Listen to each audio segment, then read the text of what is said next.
Maybe we have an issue of the timetable.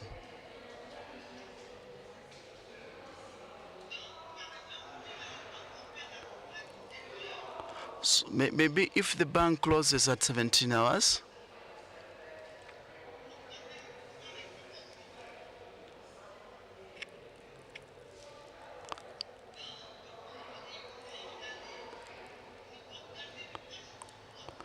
when the bank closes around 17 hours, he has to keep the money on him.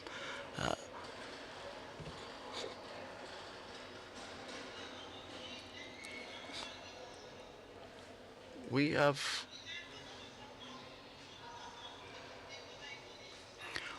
also have the mobile money on the market.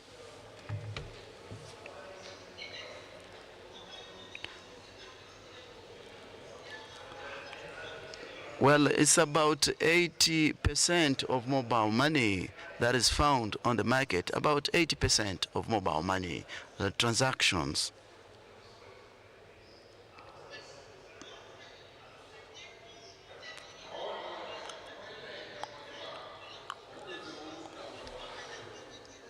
The illiteracy level is very high amongst the population.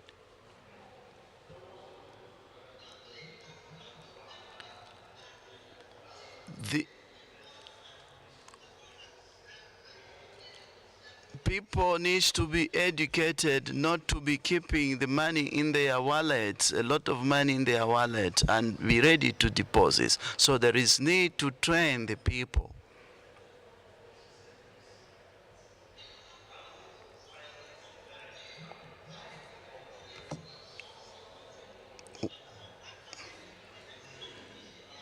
We cannot work in Benin without Nigeria, because Nigeria is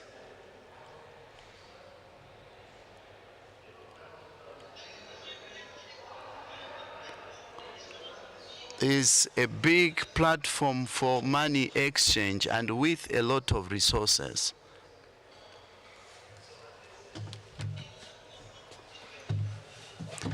We do have also a lot of consumers and big traders coming from Nigeria to come and buy products in Benin.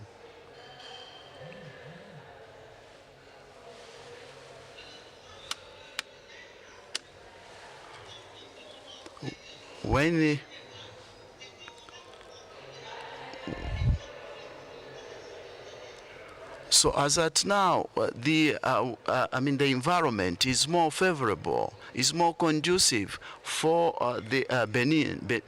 in Benin than in Nigeria.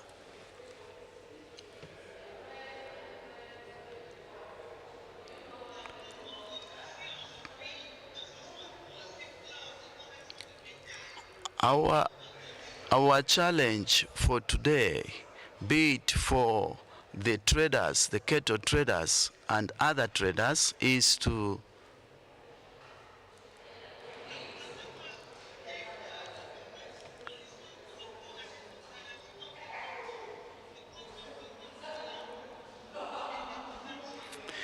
we have to understand the business season in the market, and also we have to make sure that people are trained.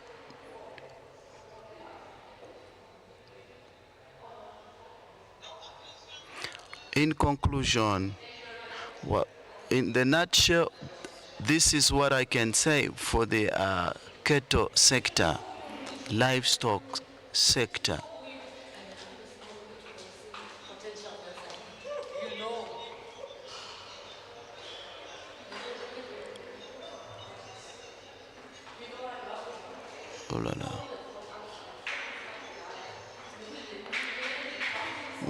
One cattle costs about $600.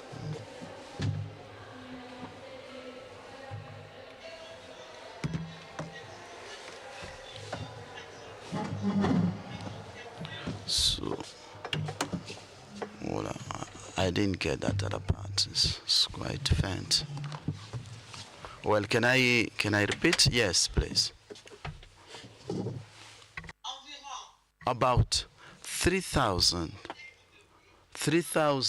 cattle on the market are sold in the market on a daily basis.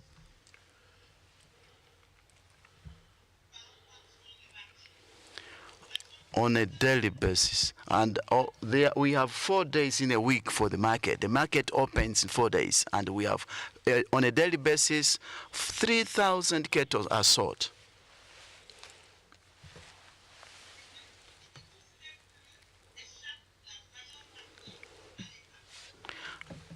And the markets are levied by government. They are levies. No.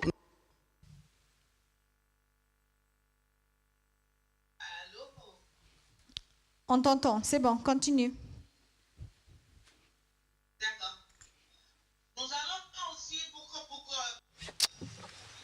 La dame là qui lui parle, qu'elle parle plus fort. Moi, je ne la saisis pas. Non, non, non, moi je... Prends, où tu as parlé des femmes.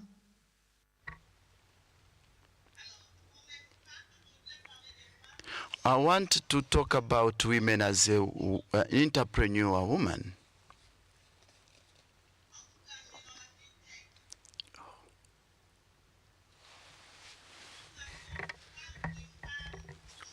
We don't have women who are not who are represented in this field.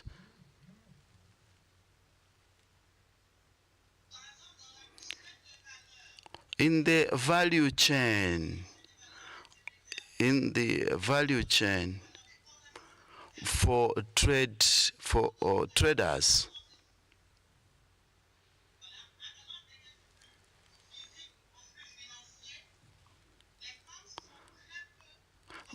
we have very little representation of women. Very few women are in this sector.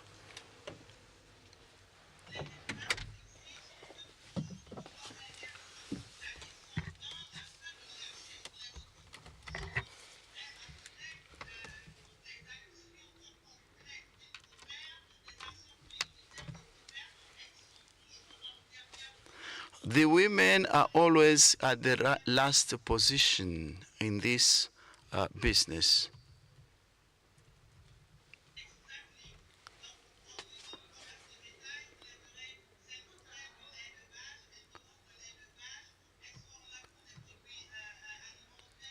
They are more involved in food products.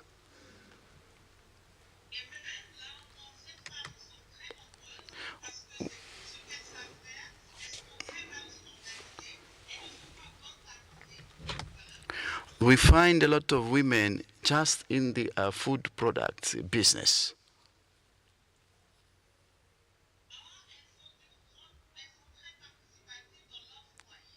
And they are more active in their household activities.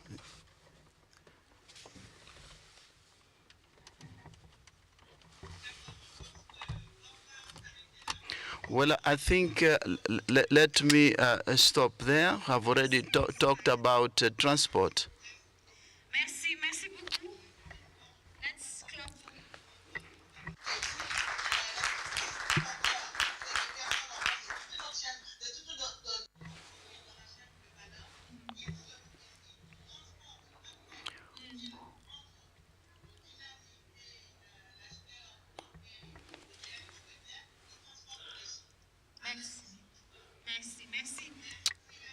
Merci. Fariat. Je suis ouverte à toutes les questions. Ok, on a besoin de toi. On va Peut-être une question. Well, I remain open to all questions that would like to ask a question.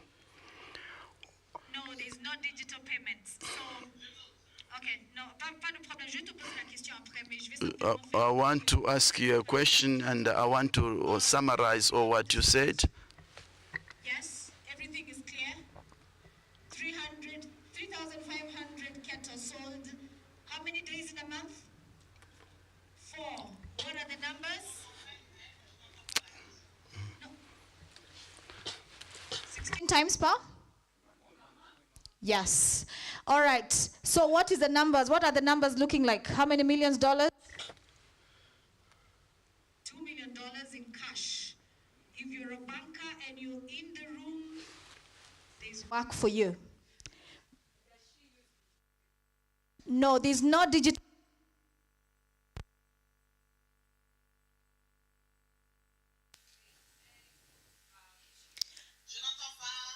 Ok, on va te poser la question. Alors, la question qui vient, aujourd'hui, est-ce que tu utilises les paiements digitaux quand tu acquiers en fait les bétails? Comment tu fais pour acheter des bétails? Alors, bien, comment plutôt mes partenaires font pour acheter le bétail? C'est du cash, je le répète encore, c'est en cash. Nous n'avons pas encore cette maturité de transférer autant de sous sur des wallets. Parce que nous avons fait l'expérience dernièrement d'accompagner une banque à s'installer dans les marchés. Alors, plusieurs personnes étaient d'accord, 80% des acteurs de l'écosystème étaient d'accord, du fait qu'ils ne voulaient plus transporter du cash à la maison. Mais la pratique reste toujours difficile. This is that they carry the money into their homes. This practice is continuing. It's continuing. Very clear. Any question? Any other question in the room? Thank you. Just the last question here. So please. She has a question. I'm coming to her.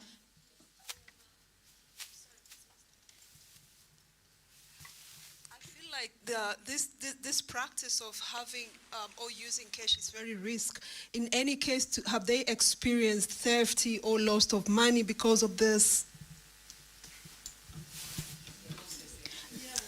So, Fariat, on te Fariat, pose la alors, question. On voit qu'il y a beaucoup de cash. There is a Est-ce que lot vous of avez cash that is des being occasions où handled. il y a eu Are du there vol, opportunities where there is theft, où vous avez perdu de l'argent? where you've lost the money? 200 000.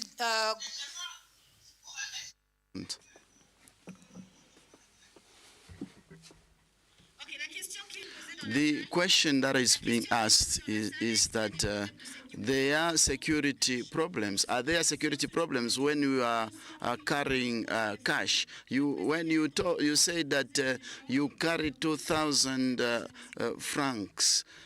Can you elaborate more? Can you explain more on this, on the security issue on carrying money?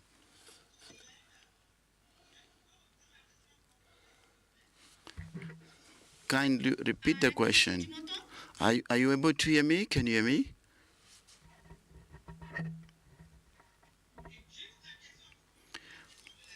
The question, have you ever had experiences of thefts, money theft?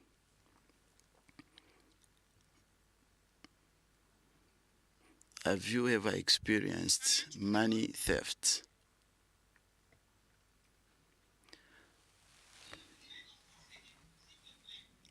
dernièrement. Est-ce qu'il y a eu des cas où il y a eu du vol du cash? S'il te plaît. She can't hear. Il demande s'il y a eu du vol du cash. Have you ever experienced any theft of money, of cash?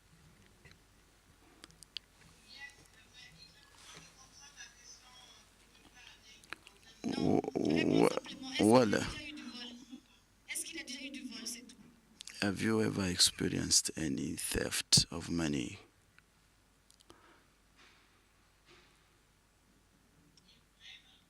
Non, c'est pas grave. I don't think she's, Well, maybe I don't think Elle, she's hearing us.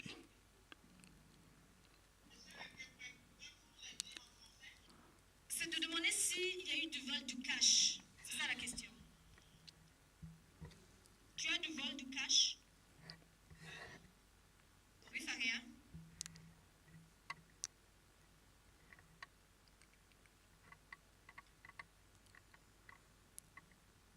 Tu m'entends?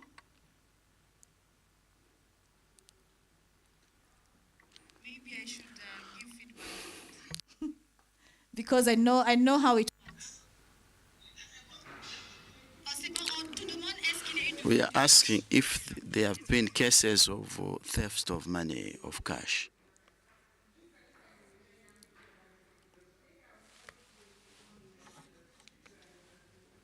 Tu entends pas?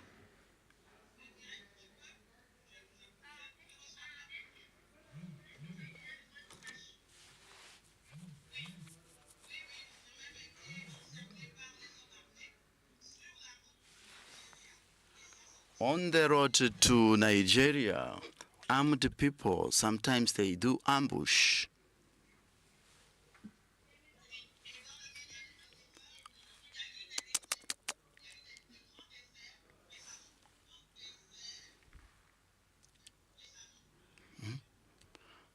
The people were killed.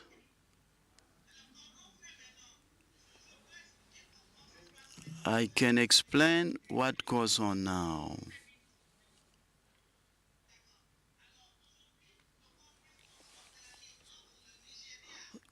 Cross-border trade between Nigeria and Benin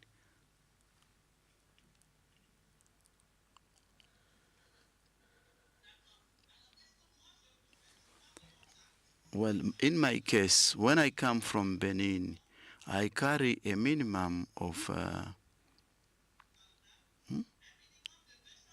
$200. I carry cash, about $200. A maximum of $200.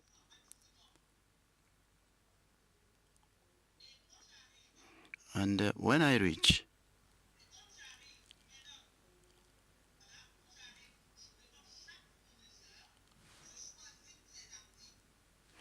when I reach the seller, I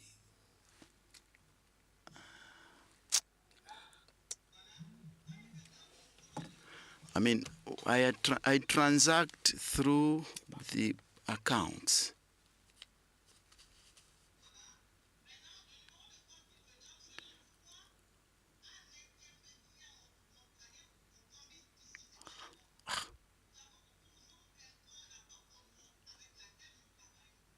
We have a bank that we always work with, and we change the money through the cambist.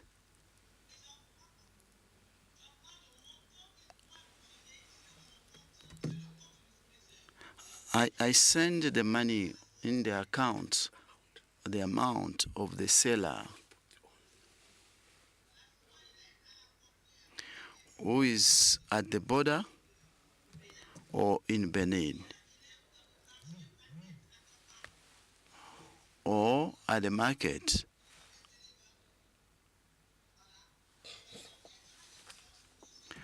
This other one has an account, a Nigerian account.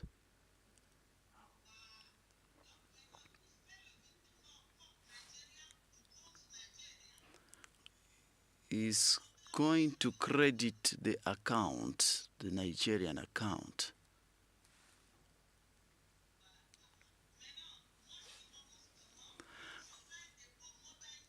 How do I reimburse? I do a deposit through mobile money.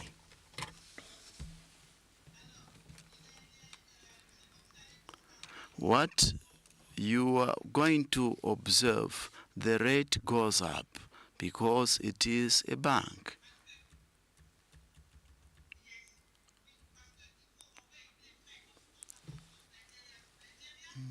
You have to pay Nigeria from Nigeria to Nigeria.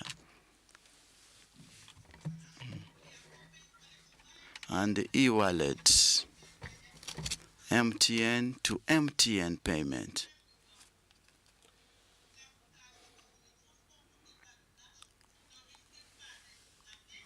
In that way, they cannot steal from you. They cannot suspect you.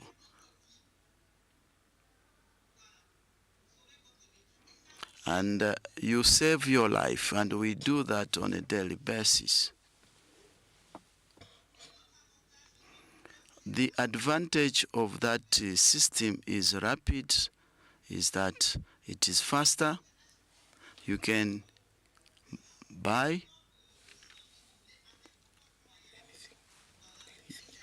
You can buy things you want without any risk at all.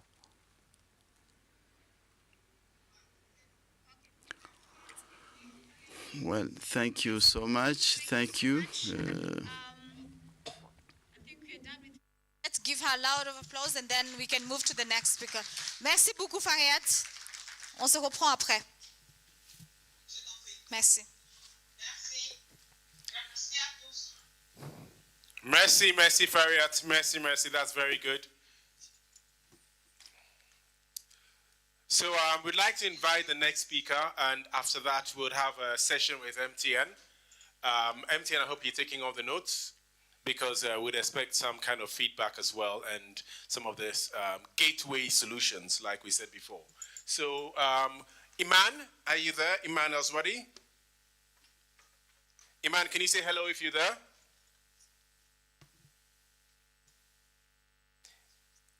Iman Elsdawi from Imanu Arts in Egypt. Hello, Iman. Hello, Iman. Technology, give it a second.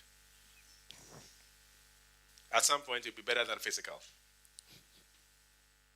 We'll start having holograms of us in different rooms. We can even interact with the holograms.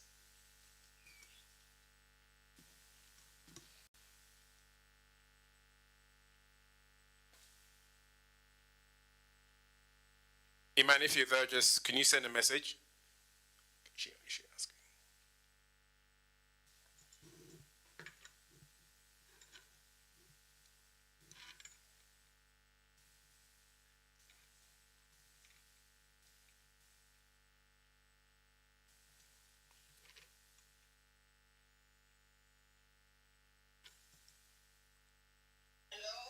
Hello, Iman. Can you hear me? We can hear you now. Hello, how are you? We're fine. We're good. How are you all? Welcome. The floor is yours. Do you please introduce yourself, and then the floor is open for you. So round of applause for Iman.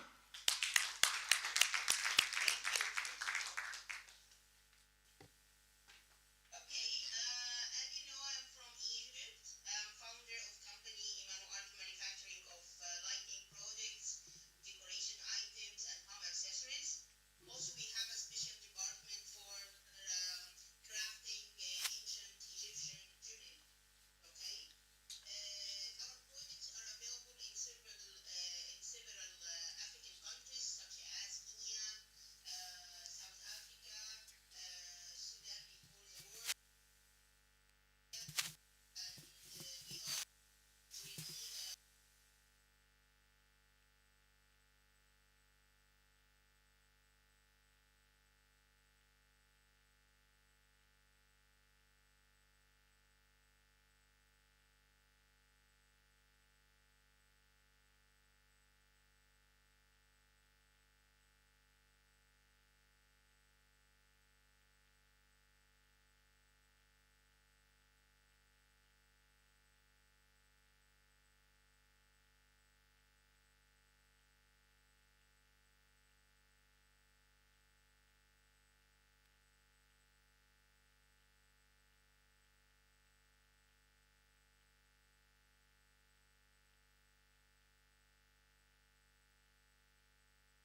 We can hear you fine, Iman. Hello? We can hear you. It's okay. Yes, we're good. Okay.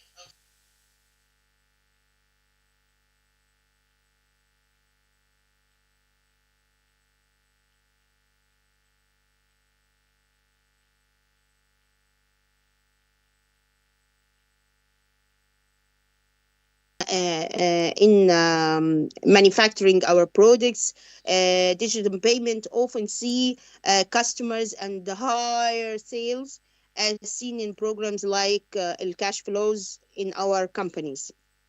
With that is means more gross and adapting digital payment.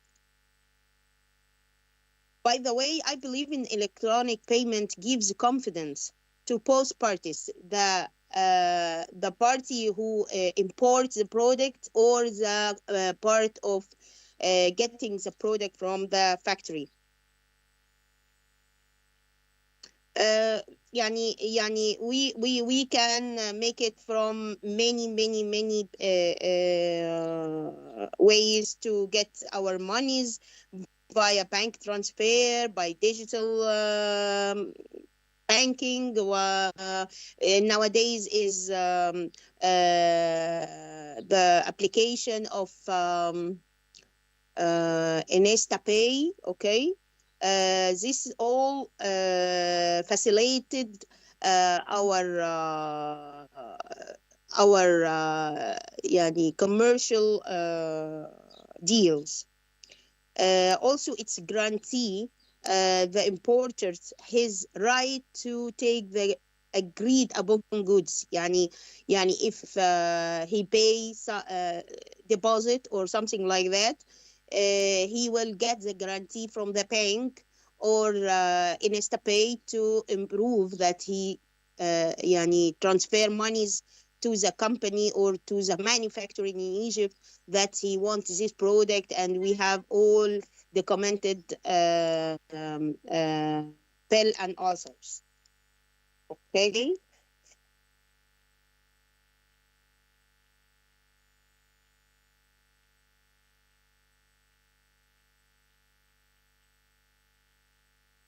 Hi, man. Okay, I'm with you.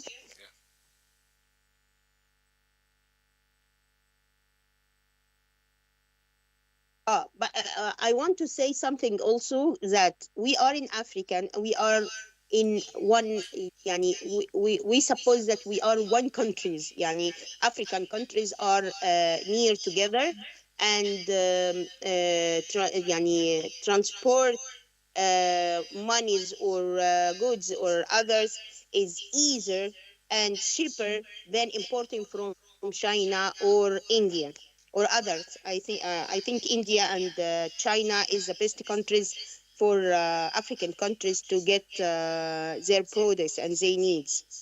As Dr. Niveen said, copper is available in Zambia, and Zambia is yani export lots of copper to China and other countries, and we in Egypt import them from China, and we make lighting products. So we are near to Zambia. Why not we take these materials from Zambia direct? What can I say? It's all from my mind. I didn't yani, prepare something. Also, I want to say that we are welcome for any country's need to take training for any of this يعني traditional handmade, and we are here to cooperate with any countries in Africa, especially in Africa.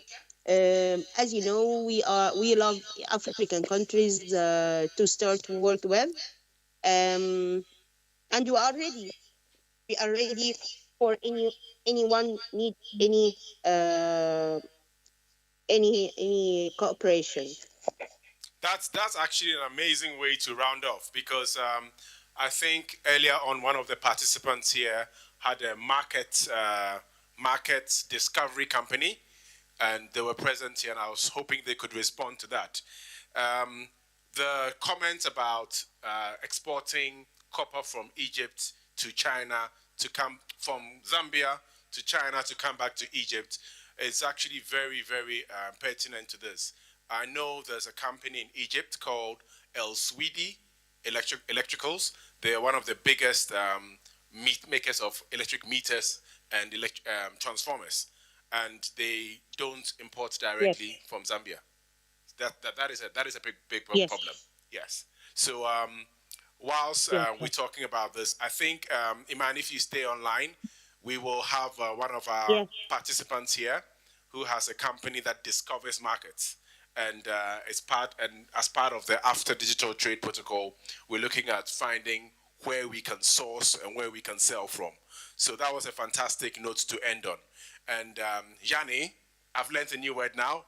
Yanni, if we have to move this conversation from online and physical, we need to start making some of these connections. We have a question in the room.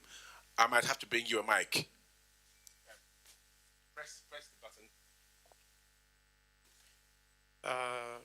Good morning, Madam. Good morning. I'm Stanislas Chongo from Danja Engineering and Technology, where we make machines and spares. Now, we have the same challenge about copper.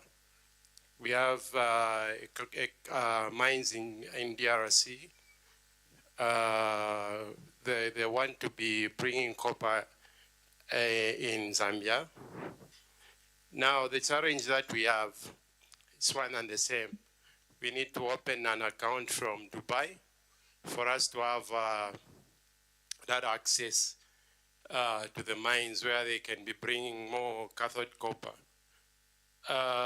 If we Africans, like you are saying, you are in Egypt and you are looking for cathode copper, I think that's the best way to do business.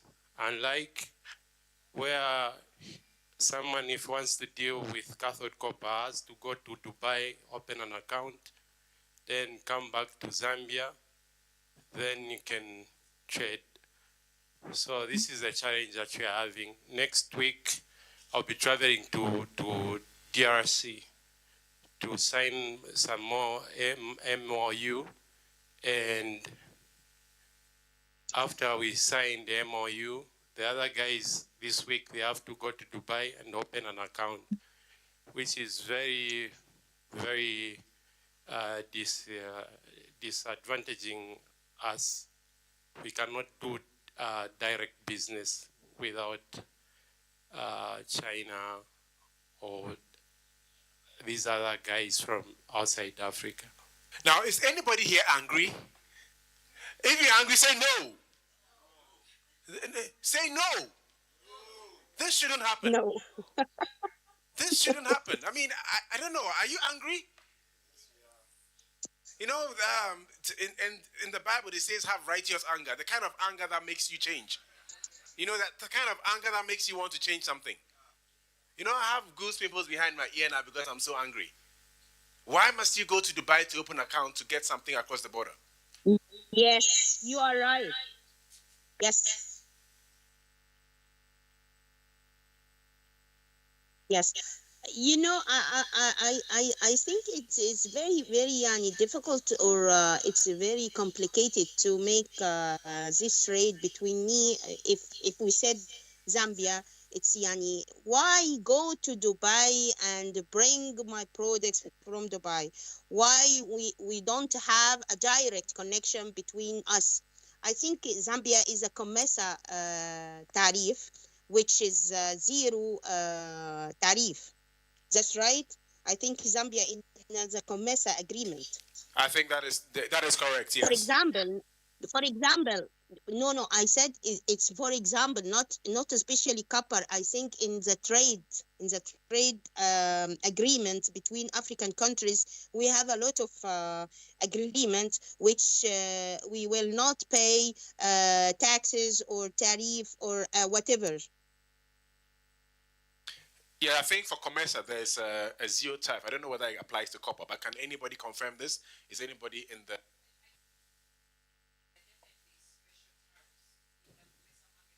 And also we have agreement, AfCFTA.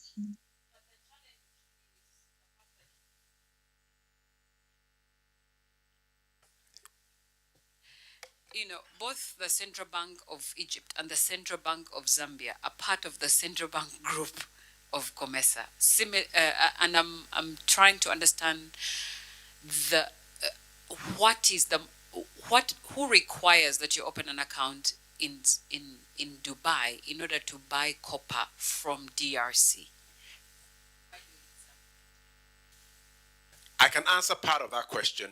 There are brokerage. Okay. Thank you, madam. That's a nice question. This is the policy. If you ask anyone who's dealing with cathode copper, they will tell you you need to open an account from Dubai. That's where you will be even making transactions. That's the way it is. That's the way it is. If you want to deal with cathode copper, this is the way it is. Because they will say they don't trust us. They don't trust us. This is what they will tell you. So whatever, when you want to make even a bank guarantee, they want a bank guarantee from Dubai. This is what is happening. I think it's very clear that we need to have clear corridors for market trading. A lot of these things come from traders, coming together. So it makes you as the seller, have to deal with what the buyers demand. And the buyers come together to form these houses where they can clear the transactions. But, that means that's because we are not talking to each other. And we need to create clear corridors, and clear corridors that can move goods and that can move money digitally. So on this note, Iman, thank you so much. Please stay on. We're going to invite MTN to give us their take on what they've heard so far and what they have in store for us. And MTN will stay on because we do have two more I don't know what you call them, speakers, two more participants who want to give a bit of a scenario on what's happening on their side. And then in between, I see we have a couple of fintechs here. We have Insano Zambia and we have ZPay Zambia. That's if you can, you said something, but you can give us a few roundup words. And then we have a call to action as to how we are going to stop saying no and stop all of this, all these irritation points, okay? So MTN, Kelly and Memory, is going to be a bit of a duet here. Floor is open.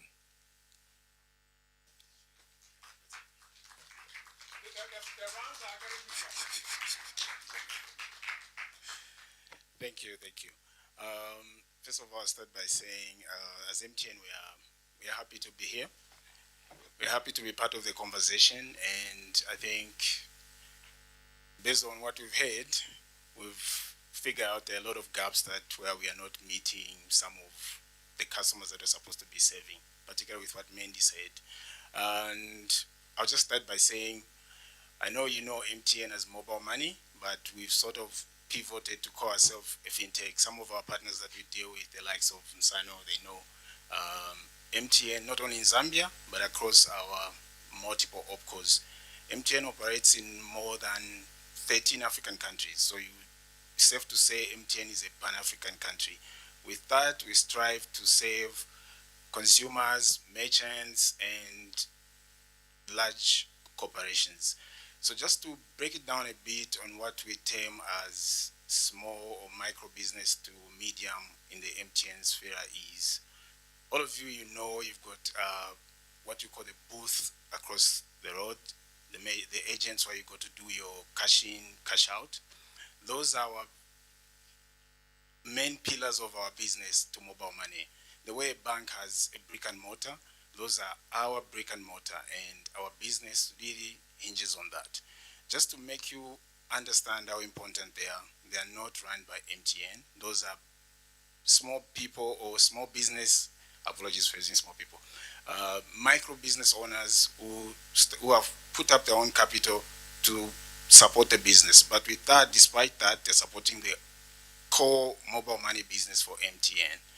And the other angle that we have, apart from the agents, is the merchants. So with merchants, we've got quite a number of categories. There are merchants where you can self on board. Even you as an MTN mobile money, you can self on board to be a merchant. You can create your own merchant code. Whatever you do, customers can pay to that code. Just on the same mobile money number you have, you can dial the short code *115. You go on an option that says Momo Pay. You can create your own merchant code that people can pay to you for goods and services.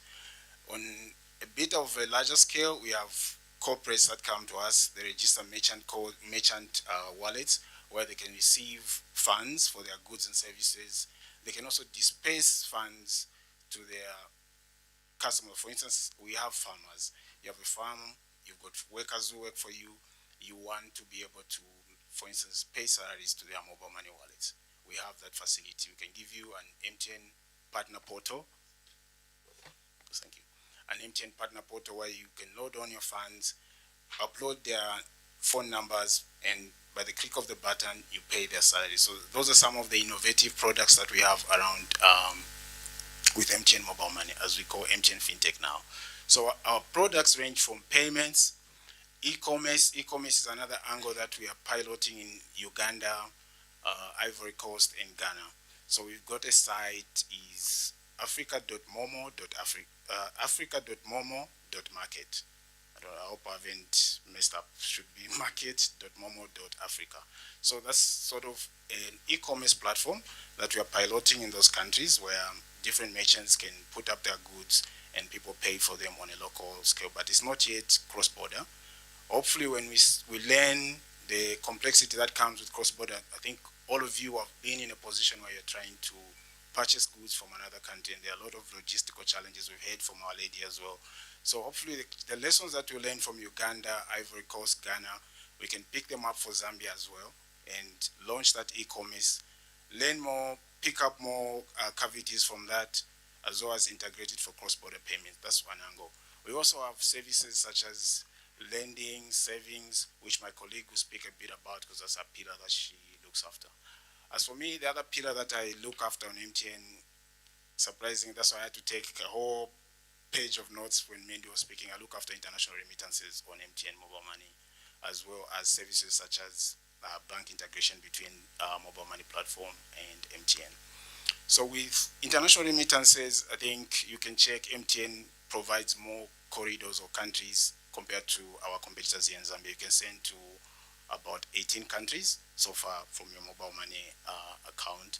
And per transaction, you can send as much as 20,000 and you can receive as much as that. So for those who are not Zambians, 20,000 could be somewhere around $700. So I think for micro business, I think that's pretty good enough to send and receive. And with that account, you can still receive funds from anywhere in the world. So we've done integration with a number of remittance hubs, MTOs such as the Western Unions, the Limitleys. So anybody can send to you money from wherever you are. And this includes even the agents that you see in the booth. So if they have a relative who needs to supplement their capital for their business, they can send the money and they can receive for their trading. The merchant likewise. Unfortunately, while we are not meeting them, if I could preempt the conversation, they are not able to send money abroad from their own account. So that's the gap, and I think lessons learned, something we need to go and work on. And just to bring it back to the question that Our Lady had asked, why, like Mandy is not able to send to a merchant code in Uganda. I know I said we are piloting between Uganda and Tanzania. For Zambia, we have it on the roadmap, by the way, for this year. We're going to pilot between Zambia and Tanzania. As you know, Zambia and Tanzania is sort of our business border. People buy all sorts of products and goods. I can go on and on, but I think we're still engaging. I'll just allow my colleague to speak around the lending products that we have, savings on a micro level. Thank you, Kelly. I actually like to refer him as Agent Kelly. Yes, so my name is Memory. I'm the bank tech manager at MTN. Specifically, I deal with lending, savings, and investments. So just before I can go into what we provide, I just wanted to see if our entrepreneurs in here know that you can advertise using your MTN. No, so just to shed light on that one, you can actually request that MTN sends a blast of SMSs about your product to your target audience, specifically for as low as 0.5 ngwe. So, and it can be less per SMS. That's a very big opportunity for you. You can see me later on just to understand how it works better. So, getting into lending. I don't know, again, if everybody in here knows that as a merchant and as an agent, you can actually get a loan on MTN. Yeah, I think, my product is a little bit controversial just because it's everything to do with loans, but I like it because it gives opportunities to our entrepreneurs. I'll give you an example with the agents. Sometimes they run out of float, and instead of going to line up at the banks or asking for somebody to rebalance their account, they can just as well go to their digital platform USSD to get the loan. And to be able to get a loan on MTN is not complicated. It's not as complicated as the bank because we want to be as inclusive as possible. So as long as you're on MTN and you make a lot of transactions, you have several options on our platform, on our USSD to get loans.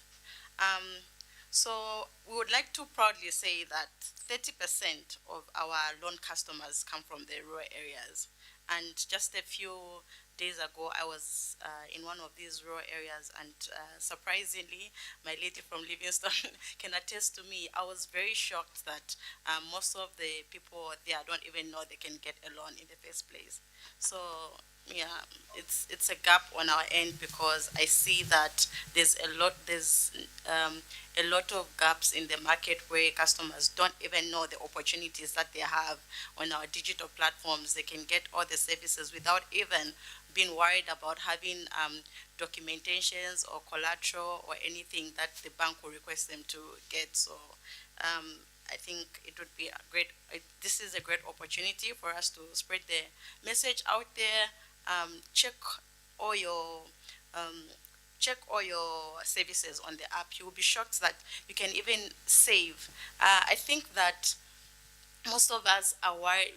The gap is there in the market. We've checked with our businesses, our SME, our entrepreneurs, and also consumers, how difficult it is for them to actually trust digital platforms to even make a savings. I think for them, the biggest feedback in the market is every time they are asked to enter a PIN, for them, money is disappearing from their account.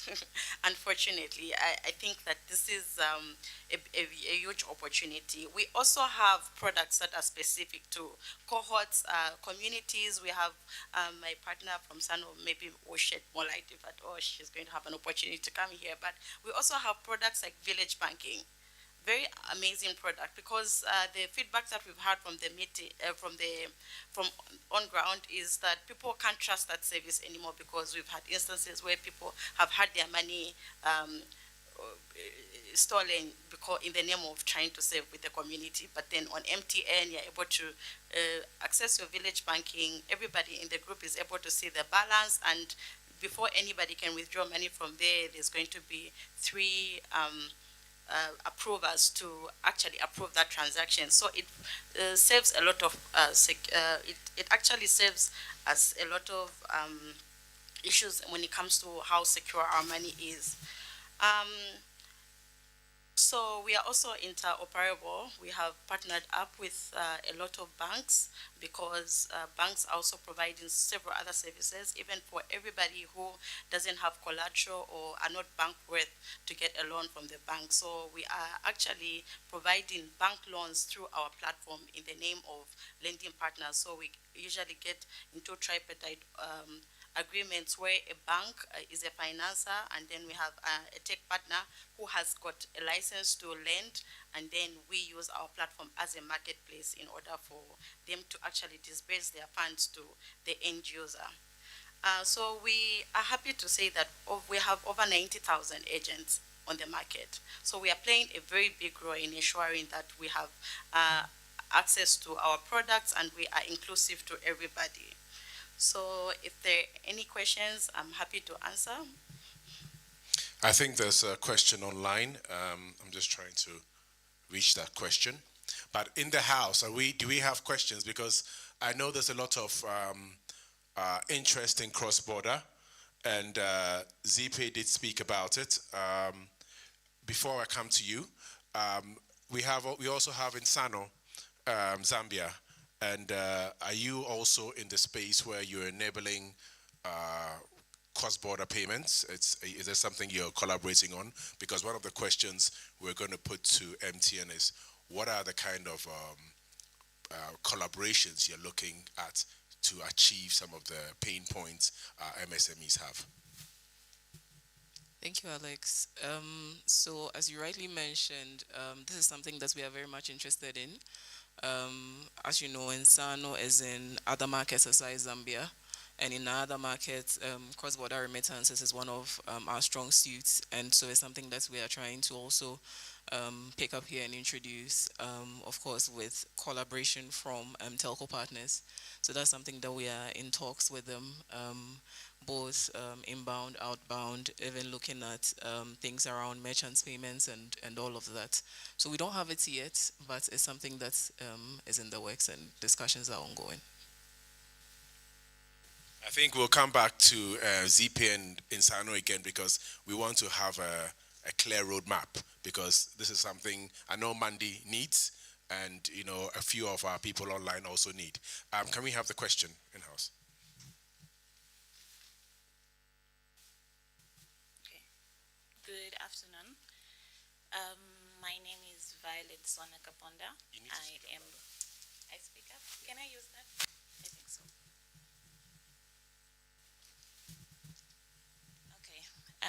Thank you, Memory, and thank you, Kelly. So like I was saying, my name is Violet Swanakaponda. I am coming from a company called Probase. We are a financial technology company. We are one of the pioneers of fintech for Zambia through our flagship product called SmartPay that enabled users to pay for e-tax, e-NAPSA, as well as e-tolling. So my question, I think, will go to Kelly. What are the key policies or regulatory frameworks do you think would need to be changed to enable mobile money interoperability across Africa? Because like our colleague mentioned, we do have official and non-official regulations that end up more like we're shooting ourselves in the foot while we're still trying to make one digital market as Africans. So as MTN, what do you think are some of the frameworks that you would want African governments to change, and also what type of talks are you having with African governments towards that? Thank you for that question. I think it's a tough question, even myself. What I would say is, I know we have, in terms of interoperability, in Zambia we have the National Financial Switch, which I think it has helped the mobile money adoption and all the digital financial service adoption. But as you know, it has got its own cavities that we're dealing with. And I think right now we're still in the process of they're still in the process of refining the guidelines, the new ones, which was shared across the industry to put some feedback, additions, and comments. What I would say is, I think African governments will need to sort of harmonize these guidelines around the way the switches, the national financial switch, work in different jurisdictions, such as we sort of have a uniform guidelines. If that would work, I'm hoping it will work, because I'm looking at a scenario where, for instance, I would say we, at the tail end of 2023, around international remittance, we had a new regulation that came in where for anyone to send money and receive money, you need to have a registered TPIN, taxpayer identification number, And now, it just dawned on me when we're thinking of how will merchants be able, or how are we going to help merchants to make that cross-border payment for their purchases and all that. Now, if you're going to bring aspect of certain regulations, such as these merchants, they'll need to have a TPIN, they'll need to have, that might become another barrier. But again, you're looking at it, you're trying to drive financial inclusion, But maybe you might find in the country where Mandy wants to buy that, there's no need for that. So now our end already would have created sort of a barrier. Hence, my thinking would be, on top of my head, they might need to work together around, because each country right now is trying to drive having a financial switch. On its own, the financial switch has killed off the barriers around interoperability between, such as your platform. I worked a lot with your teams around the trust account integrations. So such as that, such as the small PSPs, everyone now can just integrate to the switch and they find all the players there. So it's once you integrate to the switch, you're already integrated to the other players, so to speak. So they might need to come up with a framework or guidelines or rules that are sort of universal, if I might speak in that manner. You see in Europe, they say when you're sending money to them, they call it the SEPA corridor. It's like our friends have got sort of already an integration for the EU. We might need to, I think the things are there that we can adopt, we can pick from, and sort of, I don't know if localize in the sense of Africa. Yeah. Yes, and thank you very much for that answer. And just to add on what you said, I think we can learn from our friends or our colleagues, so for lack of better terms, people like China and Europe, like you mentioned, where they have done it. So how did they do it, and how do we now localize that to our African context? Because when Mandy was speaking, we realized, I think, there are certain innovations, but the user does not know that those innovations are available. So we are creating systems, but we're not creating systems for the user. We're creating systems in the boardroom, but the user is not there. So we need a platform where the user is there and they're able to state what they really need, so that you create systems that are needed by the user. Yes. Thank you.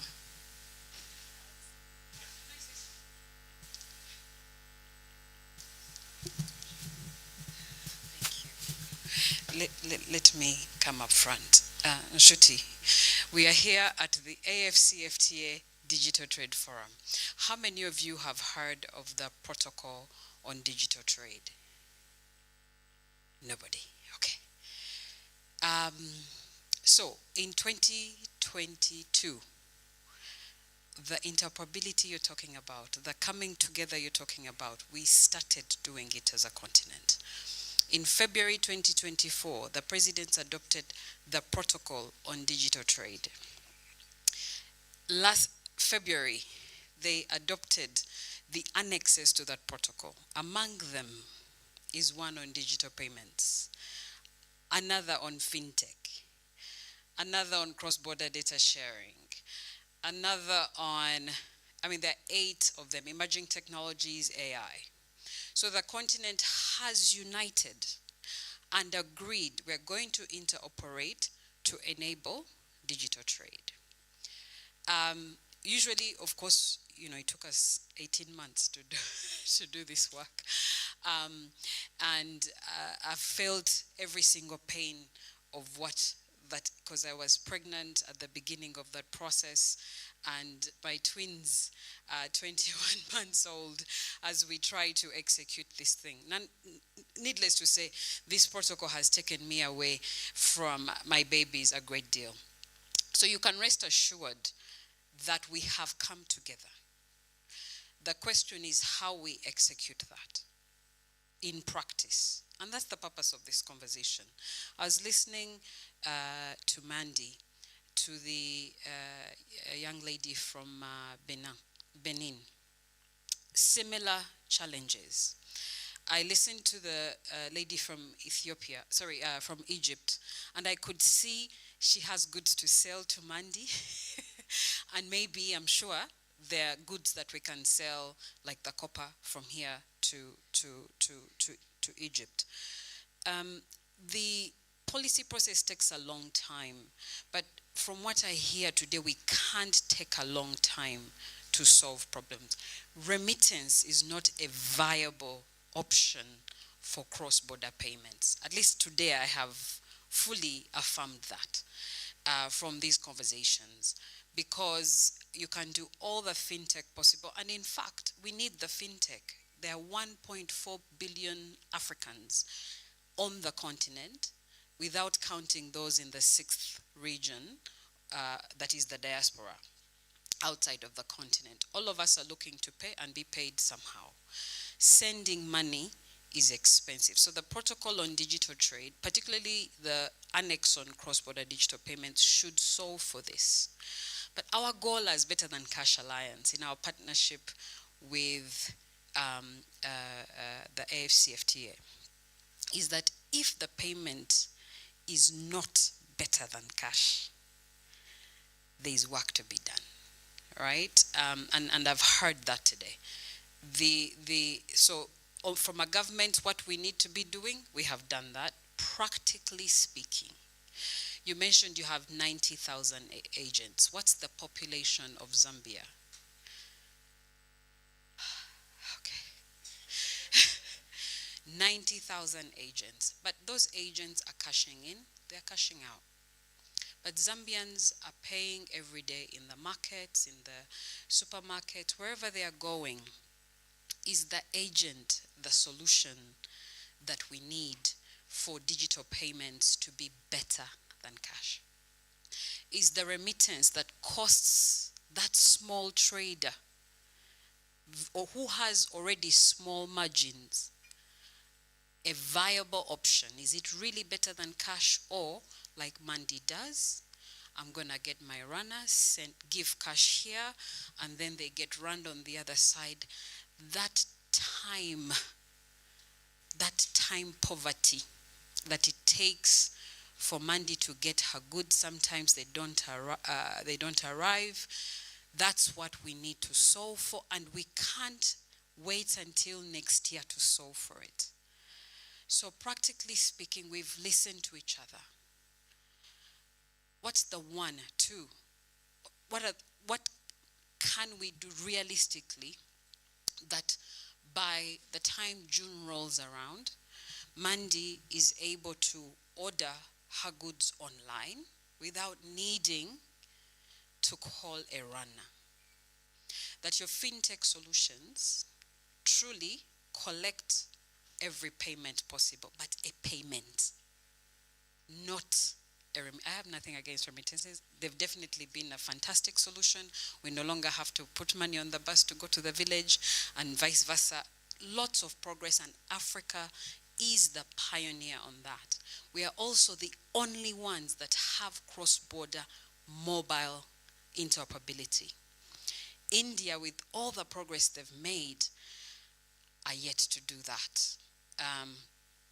And so we are already on a great footing. What would life be like for your fintech to embed digital, like merchant payments? Let me be specific, because remittances are digital payments. What will it take? What do you need us to do to get it done? When you engage with the regulators, what is the barrier? Because then we can get real about the solution. Because when we give sugar-coated when we ask sugar-coated questions, we get sugar-coated answers. So I'm wondering, practically speaking, from you all, what can we do to really get the 20 million Zambians to have, first of all, the choice to pay digitally and enjoy that it is truly better than cash for them, and then we all can benefit from that movement. You mentioned how easy it is to get a loan. What is required to get the loan? What's the average amount that we are borrowing from these platforms? What's the interest rate? Right? I imagine people want to know.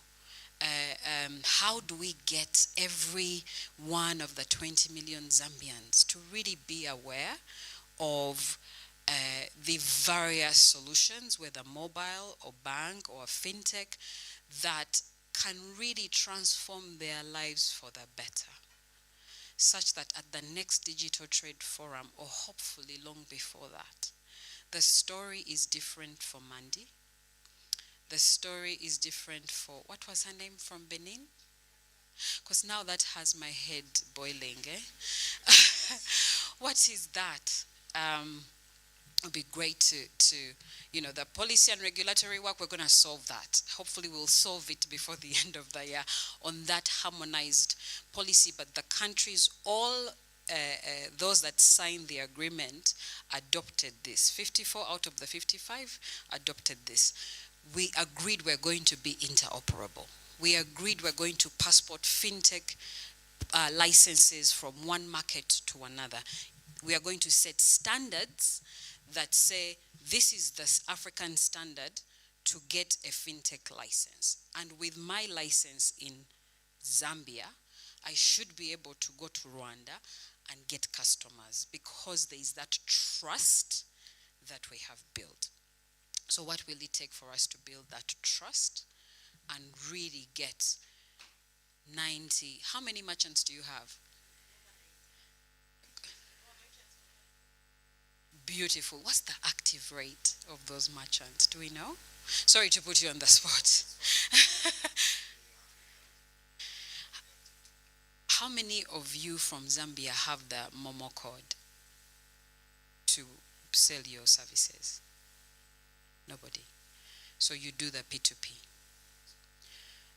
Why? Why is the P2P better for you? So these are the things, right? But we have our colleagues here who map out solutions and everything. I just wanted to calm your nerves on the regulatory side. We've done it. Now solutioning, so that we can solve for every one of you to have that merchant payment, because that merchant payment in India, when we visited with the AfCFTA Secretariat, there was a fintech that was taking the accounts payable, accounts receivable, the savings data, the various transactional data, coming up with a credit score to borrow for micro traders selling tea on the streets to borrow. As pioneers of mobile, India learned from us on mobile payments. How do we catch up and pass? We have the policy and regulatory framework. It's in the protocol on digital trade. We are happy to share it. It's done. Practically speaking, how do we come back when all of us are doing e-commerce next year, paying as easy as possible, having the choice and enjoying the choice to pay anywhere we want, but that is not expensive and therefore better than cash. Thank you. I have a question for you. Yes. Hello. I know you've said the protocol has been done. Maybe, I don't know whether it's a question or, don't you think for the EU example that we used, Cash is also king. I know, yeah, I know. But in terms of course, the financial integration is better than where we are. Don't you think the single currency aspect helps them? I think It does. In the protocol, we agreed we're going to get to a single currency. In fact, yes. In 1975, in the Abuja Treaty, the continent agreed to set up a One Africa market. They agreed to do a single currency. All these things at the launch of the Organization of the African Unity was this idea. We've just put it on paper. The question is, how does it become reality, whether you're selling cattle or jewelry or copper, that when you need to buy from your neighbor, you have an account, they have an account within, right? I used to do merchant solutions at EcoBank. There's EcoBank in DRC, there's EcoBank in Zambia, there's Airtel, there's MTN. Is the copper that is being bought so big that we must go to a whole other financial system that we don't have the KYC for? Right? I mean, it's just angering indeed that to buy copper from DRC, you share a border. You need to go and open. So what KYC is there that we can't establish? What special thing do they have that we can't? And yeah, you understand. So I think these are the solutions. But I know my colleagues from UNDP are here. It would be great to hear what magic we can create. But certainly, practically, if there's one thing we can solve, what is that? and we will not rest until we solve it. At least we are committed to that, as even if it kills me, we will do that. Thanks.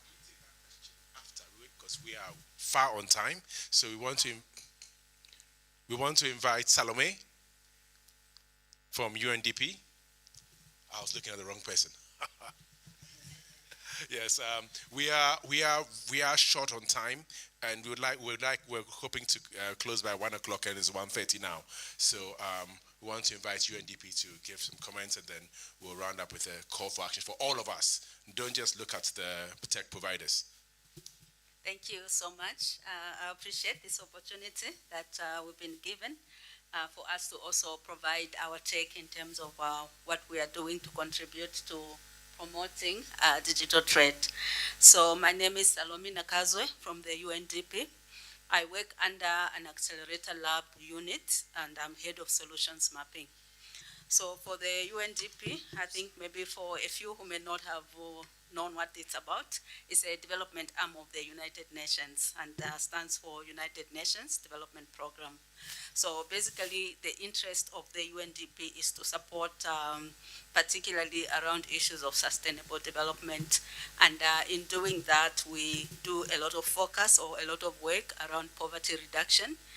The key interest is to ensure that we don't leave anyone behind. And I'm happy that there's a lot of interventions and initiatives that are being done, particularly in this room, to address that we don't leave anyone behind, when we are talking about digital trade.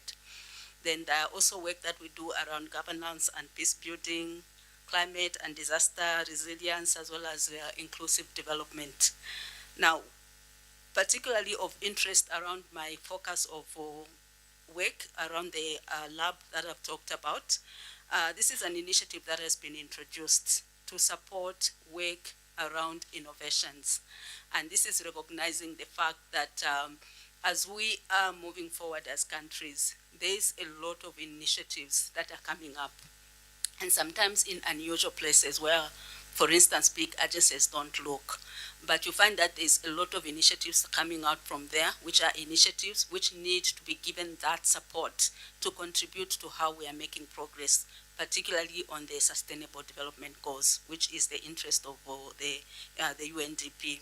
So in the area of working on innovations, we as the Accelerator Lab design our work around understanding what the key challenges are.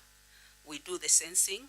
Once we identify what the key challenges are, we work with the actors within that particular space to collectively come up with a solution. And that's a solution that we pilot and test. So I'll particularly focus on what we have done on digital solutions. And in this particular space, we've actually been interested to understand what are the challenges that are being faced by the informal sector. So when we look at the informal sectors, our interest, as I have mentioned, we should be inclusive. We should not leave anyone behind. So we've really targeted those in the informal sectors that don't even have banking services, that are not able to access formal support in terms of financial institutions. And one key interest, I was happy to actually see Mandy here. We actually had an interest to do some work in Livingstone around with cross-border traders, and we worked with the cross-border traders associations. And the interest that we had was to understand what financial challenges that they were facing. Where were they being left behind? So the interest that the key findings we found there was that most of the small traders, particularly those that sell small products, don't even have banking accounts. They don't have access to loans because they can't have guarantees for them to be given loans. So in working with them, what we identified as the key way in which they were working was in pulling their resources together in what is called village banking or small saving groups. And these are normally monies that people would put in boxes. They would collect maybe for a period of a few months. When the money is put together, then they loan out to each other. But you find that that is also limiting in terms of having them chances of expanding how much money they are making. So in doing that, we introduced the idea of a digital platform, which is called Village Savers App. And this provided them opportunities as they pull resources to ensure that they were able to increase how they were pulling those resources. One limiting factor they had when they were working in the traditional village banking model were challenges of trust, challenges of monies being lost. So because of that, you'd find that if they do a saving cycle, it would not stretch more than a year, because they are scared that if the money increased a lot, there was a danger of the money being lost. There was a danger of poor record keeping in terms of what the interest is that somebody would get. So the digital platform that was introduced, the Village Savers app, ensured that in real time they were able to keep track of the amount of money that they were saving.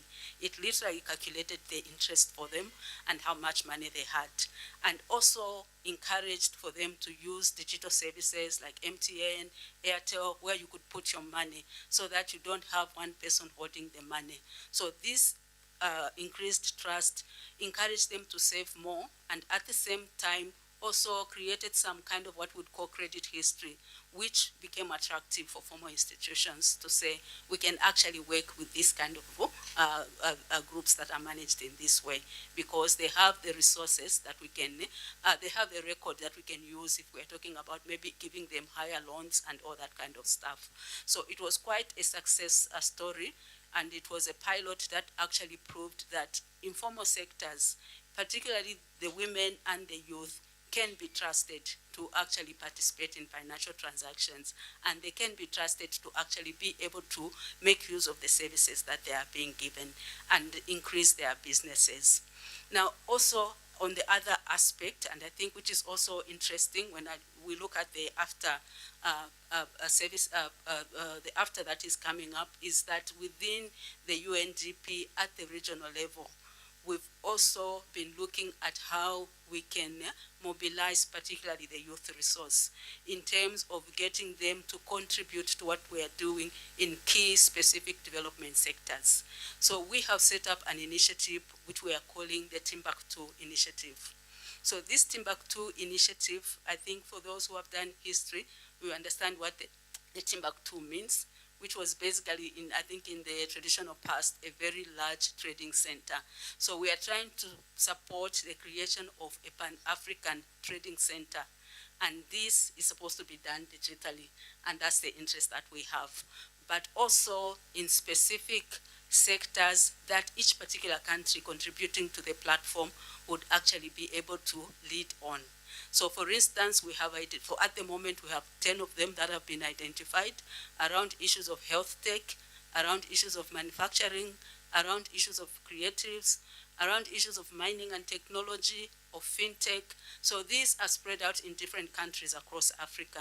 Zambia is leading on the mine tech. We have Nigeria leading on the fintech.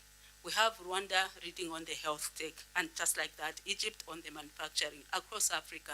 So what we are doing is now mobilizing the resources of the youth, building their capacity in terms of de-risking their work in those particular sectors, providing the capacity that they need, as well as the resources that they need to capitalize their businesses.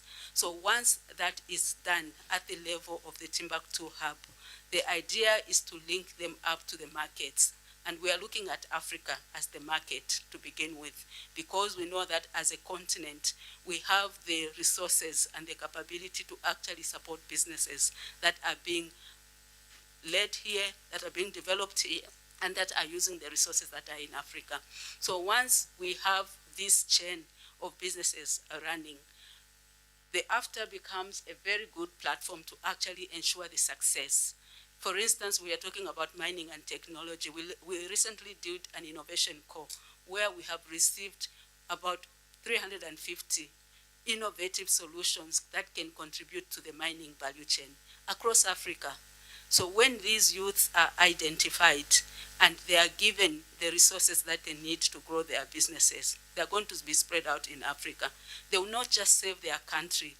They have a solution that, for instance, I'm in Rwanda, I can take to Nigeria, I can take to South Africa, I can take to Zambia. But how do they take that solution to these respective countries? So the AfCFTA becomes a very key platform to ensure that that is successful. And I think as UNDP, that is why we are actually excited at this particular forum that is happening, because we see a lot of opportunities on which we can link what we are doing under the Timbuktu initiative with what the AfTA is building and promoting to do. The solutions are already there, the businesses are already there, they're being built up, they're being given support. How does AfTA ensure that they actually get the market that they need in Africa? Thank you. Thank you very much. Thank you very much. You know, sometimes you have a session and you find out that you could absorb a whole lot more. I think one of the key points I took from what she said was that it was there's a lot of information out there, there's a lot of products out there, and the real call to action is that how do we access the information? How do we utilize the information? It could be that you might feel helpless because you're in Livingston and you're trying to do your business in South Africa. Now they say a problem shared is a problem halved. You know, so if you can mobilize, and this call to action goes to everybody, it's not to come and tell tech or bank providers to do something for you. It's about what can you start doing where you are? How are you mobilizing your other traders? Who are you talking to? Are you talking to the UNDP? Do they have solutions? Are they ready to fund something for you to actually start an innovation tech? Do you have enough people? Can you create a market? Can you create an identifiable need? So this is to our MSME participants here. What are you doing within yourselves? Are you going to, from here, look at the fact that you do have regulatory providers, you have development partners who are looking to find solutions. Can you proffer some of those solutions? We're also looking at our fintech and the banks around. What is what you're doing meeting the need? Beyond the bottom line, if you actually meet a need or provide a solution, it makes you more money. So that are we talking to our customers? Are we talking to our potential collaborative partners? How do we marry remittance with actual transactions on the ground? How does it make that enable cross-border transactions? I'm going to come back to a couple of questions. I've got 2 questions, but really from here, what we need to leave here feeling that we have something we're going to do, that we are equipped to do something. The worst feeling is to have a problem and feel helpless. You know, and I believe everybody here has taken away something they can do on their own without just sitting back and, you know, being imprisoned by the problem. We had a speaker from Dr. Naveen taught us how to actually make a roadmap from your warehouse to your market. An identifiable roadmap that is going to get you from A to B. There's the trade protocol that has a certain plan in place. Are you familiar with it? The masterclass on that was yesterday, by the way. I'm sure the AfCFTA partners can make that masterclass available as well. But it unpacks the whole digital trade protocol and tells you where the trade protocol is going. It gives you a roadmap for yourself to say, well, by June this is going to happen, by September this is going to happen, and you can put yourself in the right place. So these are the kind of things that we want you to take away from here. Can I take that question first? Okay. Can I take your question and then we can look to close because we have run over time quite a bit. Thank you, sir. Madam Sarome, I've read that your organization love to see the conducive environment, and you fund where when you see it's supporting the environment, like for example, we have the technology that can get rid of sewer dams that we have here within Lusaka. We can replace it where we can have a separation of waste and water so that we can get rid of diseases. For example, in 2022 to 2023, we had cholera, an outbreak due to pit latrines, the soakaways, and also the dams. Wow, as in Danji Engineering, we have a technology that can get rid of the dams so that people are not exposed to.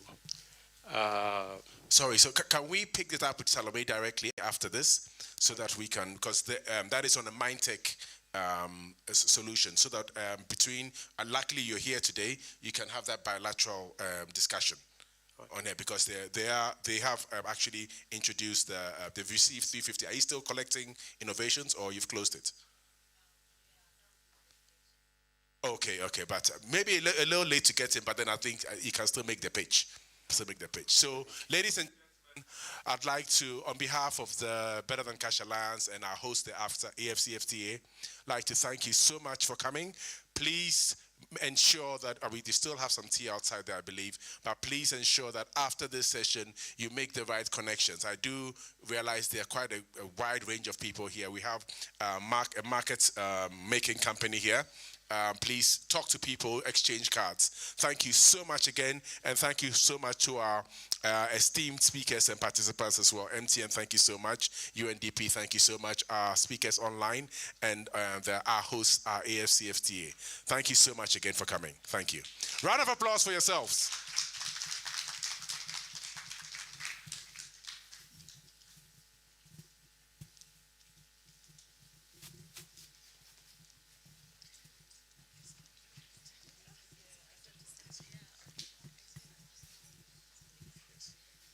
So before we go, we're going to move this lectern. I don't want to be rude, but if you know you're physically challenged, stay in front. If you know you've been blessed with a distance from gravity, you can come behind. And then let's all respect ourselves and put ourselves where we can be seen. So would like to invite you for a group photo.